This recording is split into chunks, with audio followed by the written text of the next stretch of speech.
គួរនិយាយសាងកម្លាំងចិត្តឲ្យធីមការងារបែបណានេះជាសំណួរមួយដែលគ្រប់គ្នាតែងតែសួរបុគ្គលតែជាគុណសិស្សខូចមិនថាពីមកប្រើសេវាកម្មនៅសេដ្ឋី Universe គាត់តែងតែសួរថាអីបានធីមសេដ្ឋី Universe មានថាមកពូលម្លេះមិនពួកគាត់ធ្វើការមើលទៅវា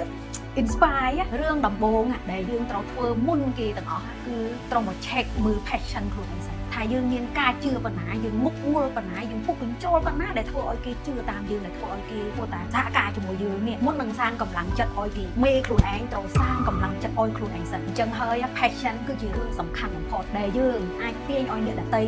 ជឿតាមយើងចូលចិត្តដូចយើងរួមសហការនេះចោះដៃធ្វើជាមួយយើងលំដាប់ទី2នេះណាយើងត្រូវតែមានសមត្ថភាពនិយាយបង្ហាញ mission ពីបេសកកម្មក្រុមហ៊ុនយើងសហគ្រិនរបស់យើងនេះឲ្យធីមយើងបានយល់ថាយើងទាំងអស់គ្នានេះមានបេសកកម្មនៅក្នុងរូបភាពអីធ្វើមិនក៏ដោយពេលដែលប្រជុំធីមណាគឺនិយាយឲ្យពួកគាត់មើលឃើញរូបភាពដោយ detail រូបភាពឲ្យមើលឃើញលទ្ធផលដែលគាត់សម្រេចបាននៅក្នុងក្រុមហ៊ុនយើងនៅក្នុងគោលដៅដែលយើងដាក់រួមគ្នានេះតើគាត់នៅពេលដែលគាត់សម្រេចលទ្ធផលបានតើគាត់ទទួលបានអីហើយមានវិធីណាខ្លះដែលធ្វើឲ្យយើងទៅដល់គោលដៅហ្នឹងហើយមានចំណុចណាខ្លះដែលយើងត្រូវ support ពួកគាត់ចំណុចទាំងអស់នេះឯងដែលមុននឹងយើងសាងកម្លាំងចិត្ត inspire ធីមទៅដល់គោលដៅមុននឹងមកនិយាយយើងត្រូវមានផែនការមានគោលដៅសិនថាយើងនិយាយមុខឲ្យពួកគាត់នេះមានការជឿខ្លួនឯងបែបណាមុខអាប់ឲ្យពួកគាត់នេះមើលឃើញលទ្ធផលនៃភាពជោគជ័យរបស់គាត់នៅក្នុងរូបភាពរួមនៃភាពជោគជ័យយើងទាំងអស់គ្នានេះទៅបែបណាអញ្ចឹងចង់ឲ្យคลิปนี้គឺជាកម្លាំង inspire សម្រាប់ម្ចាស់អាជីវកម្មគ្រប់គ្នាដែលប្រទេសយើងពេលនេះជួបនៅ